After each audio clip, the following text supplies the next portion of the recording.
The new faces and new places will be broken up into the complete reset, okay, the rebuilders. We're going to also talk about the shoe fillers, okay, the ones that are going out there and trying to replace great players that are now elsewhere or great coaches that are now elsewhere. And then the fixers, players and coaches that were brought in to fix a very specific problem at a good program. So those are the three categories. I'm going to start with the first-year rebuilders. Let's get into it because I think there are three really good ones and really interesting ones. I'm going to start with Wisconsin and Luke Fickell. Obviously, everyone's going to talk about Luke Fickell, and rightly so, because what he's going to do at Wisconsin or going to try to do is, pretty large scale. And I'll be honest about the Wisconsin one. I've been through a range of emotions this summer in terms of my analysis of the way I feel about Wisconsin. Let me just walk through it briefly.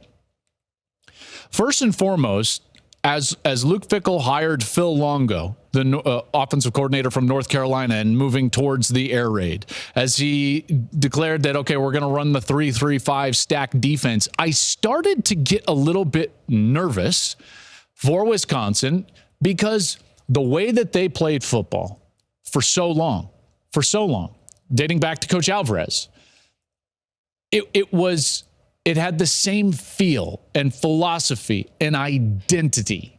It was the Wisconsin DNA. Regardless of coach, that coach generally was successful, dating back to Coach Alvarez, because of that identity and that DNA. They played a similar fashion regardless of who the coach was. This feels like a departure from that. These systems are going to be brand new.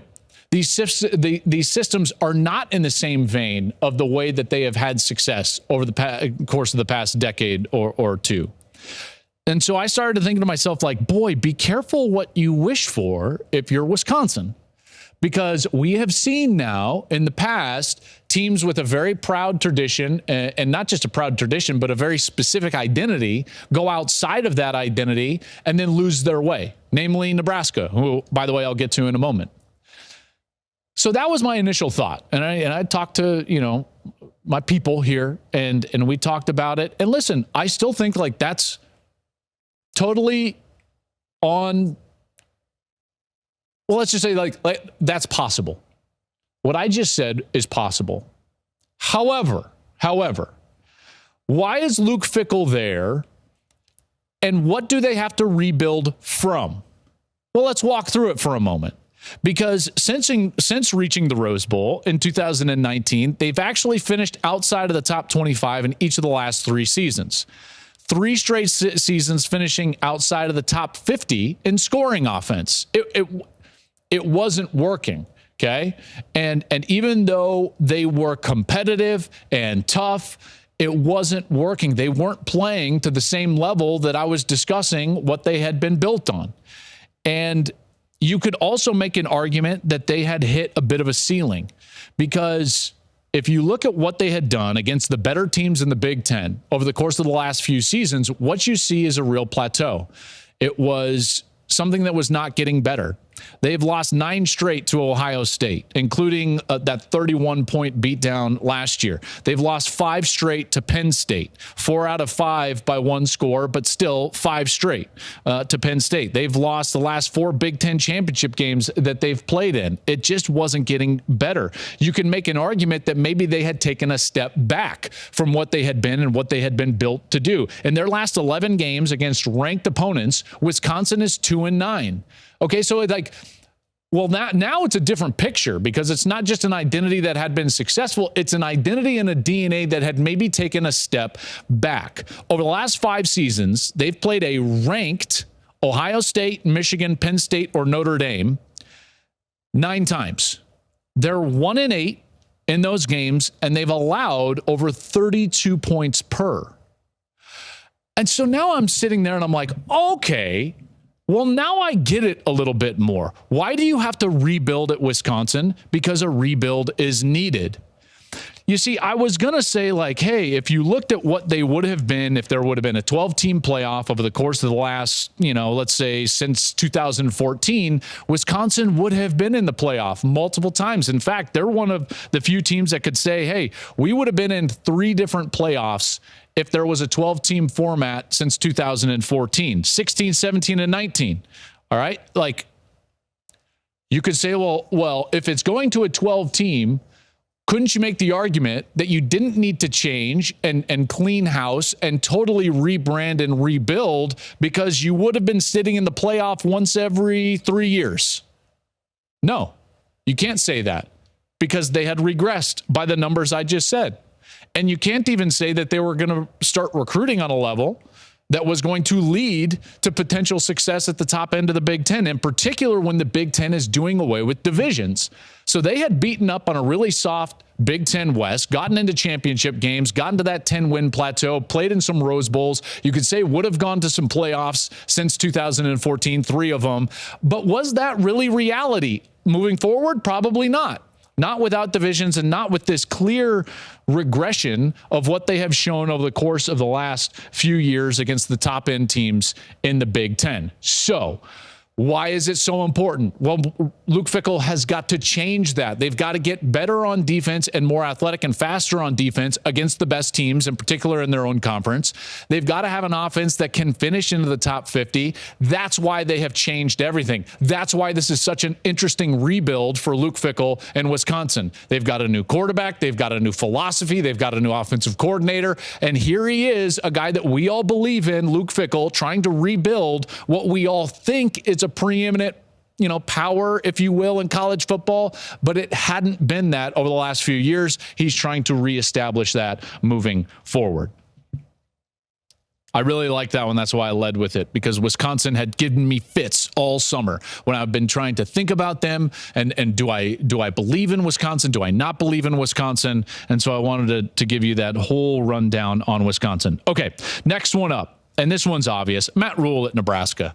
Right? Like, Nebraska had just fallen off the map. We all know what had gone on, but I don't think that we really understand the depth at which that program had fallen. Now, obviously, they might have been a worse team, you could argue, at the end of the Mike Riley era than what they were at the end of the Scott Frost era. But you also have like a real culture issue, which I did not expect from Scott Frost. And that culture issue led to them not being able to win close games. 6 straight losing seasons, 10 straight finishing outside of the top 25. Nebraska hasn't finished in the top 25 in a decade. Like, this is a total rebuild for Matt Rhule. They've lost their last 21 games against ranked opponents. That's the second longest streak in the Power 5. And they finished 100th or worse in both total offense and total defense last year. This is a monumental task for Matt Rhule. We think about the job that Coach Prime has to do at Colorado as a huge job, and yes, it is, and I'll get into that in a moment. But boy, the job in front of Matt Rhule at Nebraska is so huge, and yet in the back of my mind, I'm thinking to myself, is there anyone better for this job? Now, Nebraska fans, you might get upset at this because I've said this before, right? I believed in Scott Frost. I tried to talk you all off the ledge over the course of the last few years. But this is different. This is different. And here's why. While I did believe in Frost, and he certainly did it at UCF, Rhule has done something that is very similar to this before. Temple wasn't a juggernaut. He built them up into a very successful program. But then when he went to Baylor, it wasn't just that Baylor had fallen, and like behind competitively. No. Baylor was a disaster. Culturally, a disaster. He went in there when no one else would touch it. No one would touch Baylor with a 10-foot pole. And you know what? I couldn't argue with those people. I thought it was going to take Baylor forever to get back out. I thought what had happened to them was analogous or similar to SMU death penalty status, right? Not from a sanction standpoint, but just from a perception standpoint. And you look up in a couple of years, and Matt Rhule had built them into a 10-game winner and an eventual Big 12 champion. Now, I know that they didn't win it under Matt Rhule, but he built them to that point.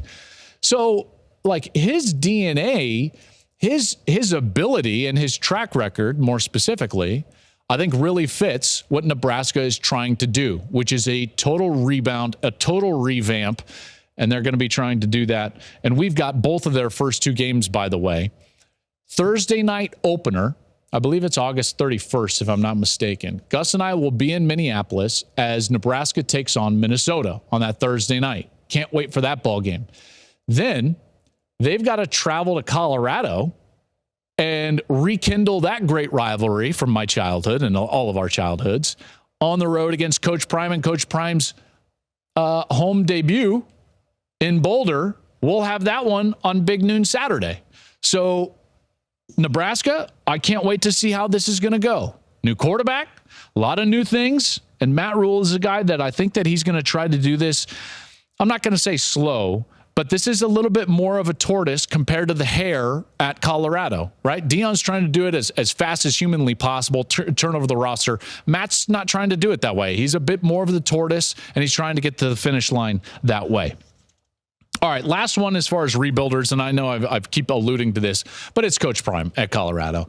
There is not a more interesting coaching change that I can remember in college football. Maybe Saban going to Alabama, maybe. But I think it even pales in comparison to this.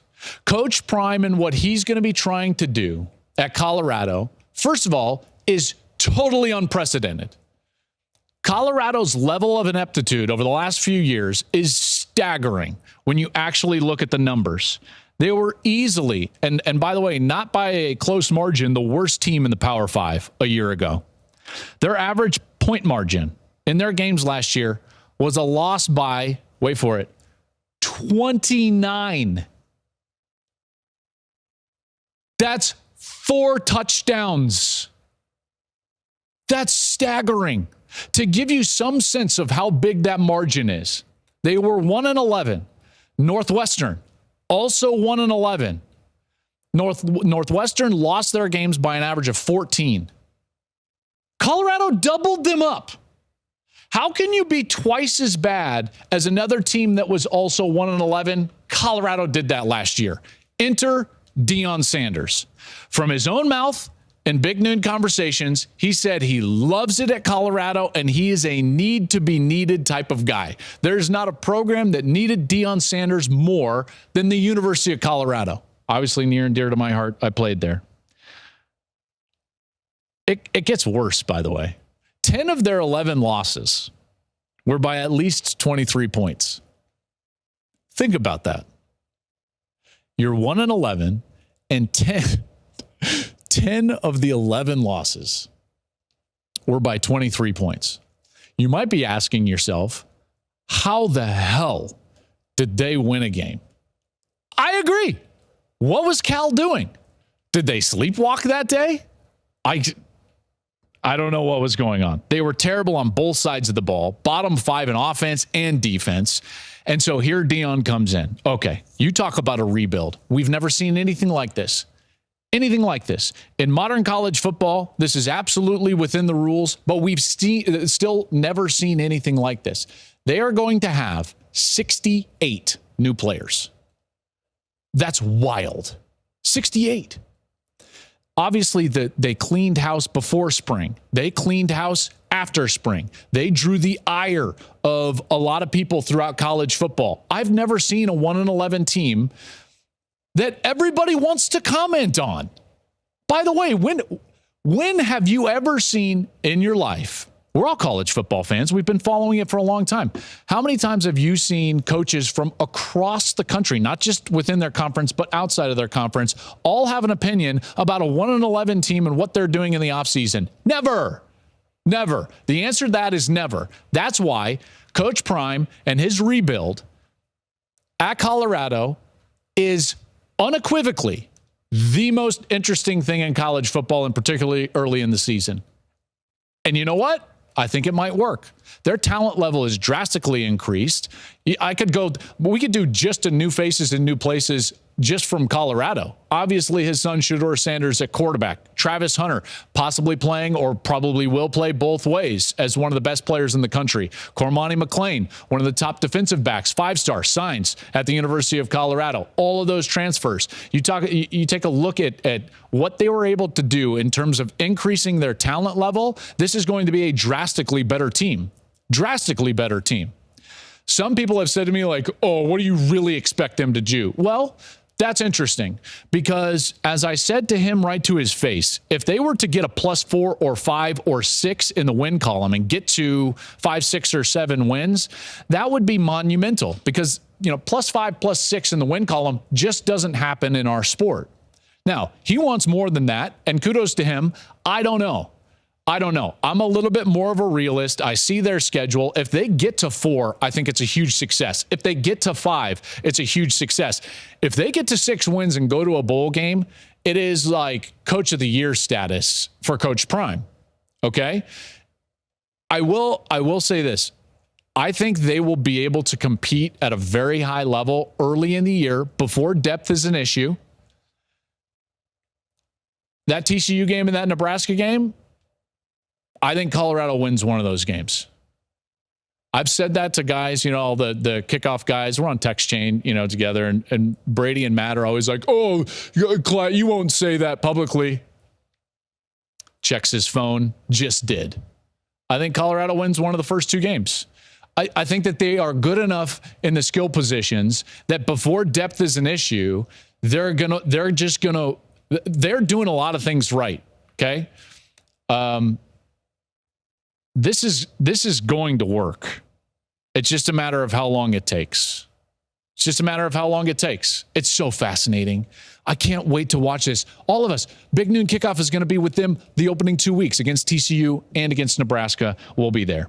Thank you for watching the Joel Klatt Show YouTube channel. And if you liked this clip, make sure to like it and subscribe to the channel. And you can stay up to date on all of my college football coverage.